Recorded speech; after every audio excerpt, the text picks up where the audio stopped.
देश में विपक्ष कमजोर कभी नहीं है, न हो सकता है, क्योंकि 60% जनता हमेशा व्यवस्था से नाखुश है या व्यवस्था से उसको शिकायतें हैं या उससे बेहतर एक्सपेक्टेशन है। तो विपक्ष तो होता ही होता है। डिपेंड ये करता है कि जो विपक्षी पार्टियां हैं, फॉर्मेशन है, उसको कितना वो कैपिटलाइज कर पा रही है, कितना गैल्वेनाइज कर पा रही है। तो विपक्ष आपको दिखेगा, वो विपक्ष शुरुआती दिनों में कम से कम अगर पार्टियों के फॉर्म में न दिखे तो वो आपको जनता की ओर से दिखेगा।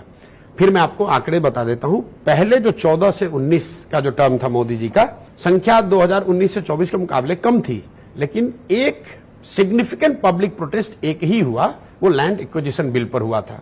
और चर्चा इतनी चैटर नहीं होती है, लेकिन वो फेसलेस था, पब्लिक का प्रोटेस्ट था और सरकार को 4 बार अध्यादेश सरकार ने रिन्यू किया, लेकिन अल्टीमेटली सरकार को बैक ट्रैक करना पड़ा। पूरे 5 साल में एक public agitation on record of significance. दूसरे टर्म में मोदी जी की ताकत ज्यादा रही है, संख्या ज्यादा रही है, लेकिन 3 बड़े पब्लिक प्रोटेस्ट हुए और तीनों में सरकार को झुकना पड़ा। फार्मर्स प्रोटेस्ट में तीनों लॉ को वापस लेना पड़ा, CA/NRC को 4 साल तक एबेंस में रखा हुआ था, अभी लेकर आए हैं, और SC/ST एक्ट पर भी जो एजिटेशन शुरू हुआ, 7-10 दिन के अंदर सरकार को झुकना पड़ा। तो already 3 times increase in the second term. I see in coming tenure there will be more public protest और dissent of the scale that would be noticed, even if parties do not.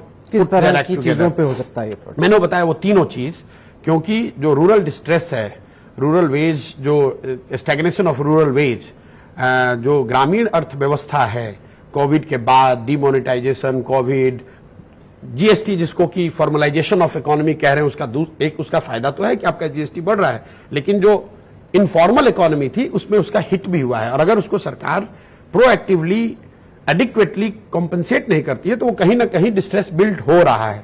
तो public protest मुझे लग रहा है कि वो इन तीनों मुद्दों में किसी पर या इससे एसोसिएटेड मुद्दों पर, जैसे मान लीजिए बेरोजगारी है, तो जो आरक्षण पर आंदोलन होता है उसको आप बेरोजगारी से लिंक करके देख सकते हैं, क्योंकि लोगों को रोजगार नहीं मिल रहा है तो लोग खाली बैठे हैं। सरकार की मारामारी है कि 10 सीट है भाई, मुझे पहले मिले कि आपको मिले। अगर there would have been plenty of jobs, then probably there would be less people less worried about reservation per se.